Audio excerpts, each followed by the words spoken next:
We started the pottery here in Dingle with just myself and my wife and one apprentice, and we reckoned we'd have a second apprentice sometime later.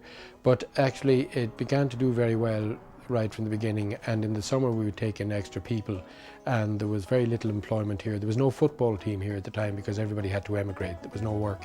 So if we took people in the summer, it was very difficult to let them go again in the winter. And we've never gone for big profits here. What we've gone for is, what we really like is having the people working here.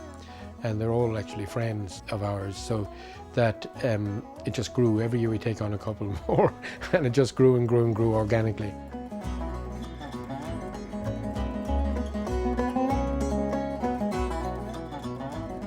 Well, I was always interested in the arts, and I used to take part in a lot of theatrical productions in Limerick, and I was singing and various things like that.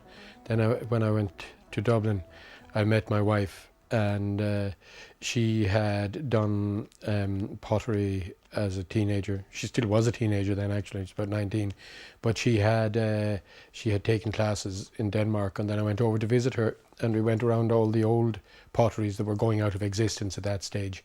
Just got a last chance of a glimpse at them. I was really intrigued by them. Then she presented me with a book, actually, for Christmas, the Potter's Book, it's called, by Bernard Leach, the famous British guru who went off to Japan to improve his calligraphy. And he fell in love with pottery out there himself. And he wrote this classic, which has turned a lot of people to pottery. I read that, I was utterly hooked then.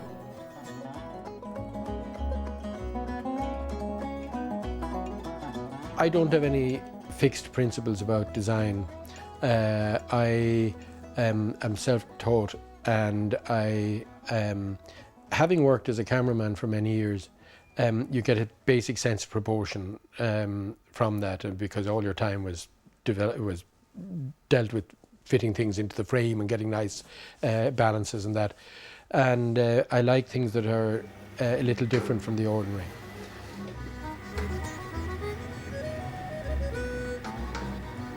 While I'm aware of everything that's happening in the field, I try not to be too influenced by other potters, because I want what I'm making to be idiosyncratic and a little bit off the norm, or reflect a bit of what comes up by chance.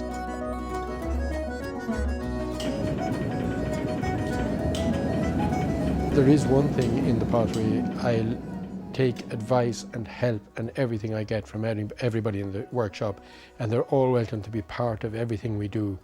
The one thing I'll never let anybody do is interfere with the designs. We don't design by committee. From time to time, people have tried to get involved in that, and I won't let it happen, because anything that's designed by a group of people becomes quite predictable and not very interesting. So I just hold that's the one thing I'm selfish about.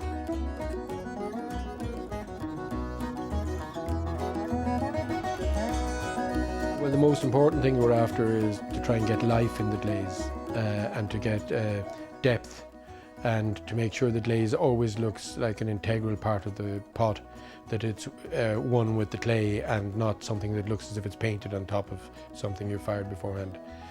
I would choose the glazes from lots of experiments, and then look pick the ones I like most. But more and more other people were saying to me, whoops, you've got the blue of the sea there, and you've got the different changes of the different colours of the sea, because as you know here, the sea changes rapidly, the colours, and you'll get the lovely light bluish green closer in, and then you get a very deep green outside, and then you see going out to blue in the deeper parts. Again, on other days you'll see it varying from greys to light greens, and then the hills behind us, which are so brown at certain times of the year, and then they're the nice purple with the heather on them at different times. And the most spectacular things of all here are the sunsets, and absolutely roaring red sunsets, and you know, varying off into browns, and that is really beautiful. And that's where the colours have come from, I think. Even though I wasn't quite aware why I thought they were beautiful when we were doing our experiments, it had to be what I was seeing around me had gone in.